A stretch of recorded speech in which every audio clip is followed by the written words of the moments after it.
Hello，大家好啊！2026年新嘅一年啦，祝大家新年快樂啊！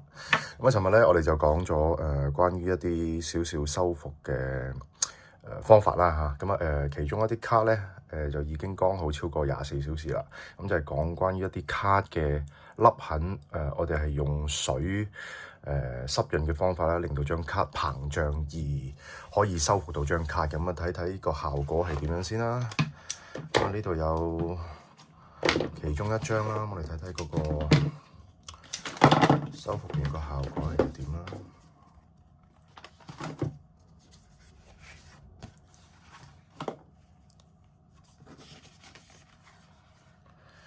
可以睇得到咧，呢張卡嗰個凹痕咧係明顯少咗嘅。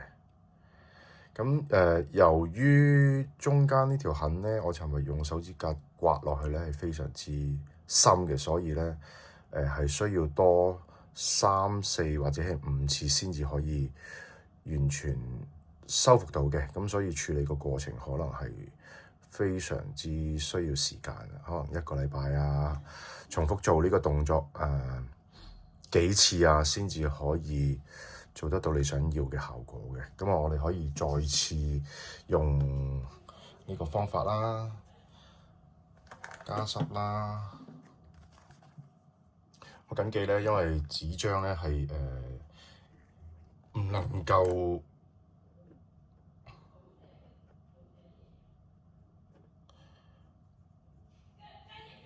大部分紙質咧一掂到水咧就會吸收水分而膨脹，咁所以咧我哋只係用少許嘅水就可以噶啦，少少就可以噶啦，千祈唔可以多啊！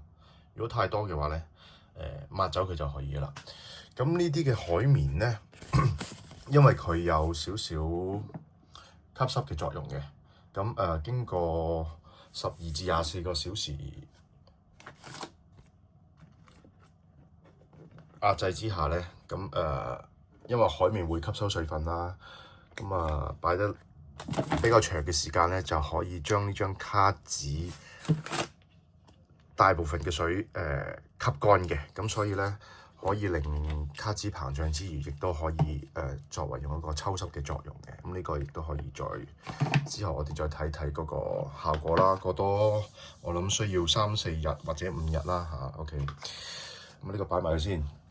另外一張咧，呢張應該係龍珠卡嚟嘅，尋日我哋都有講過。咁係一張風雲啦，sorry， 呢張係咧，我哋早1個禮拜前咧，我都有拍過片嘅，同頭先嗰個卡紙嘅情況凹痕都一樣，我用手指咧刮咗好多唔同嘅痕嘅。咁呢張卡紙我已經做咗幾次呢個濕潤嘅動作啦，呢個處理方法係幾好嘅，我覺得嗰個凹痕已經接近冇晒啦。咁你可以睇返我之前拍過嘅片啦，係啦，差唔多接近已經冇晒啦。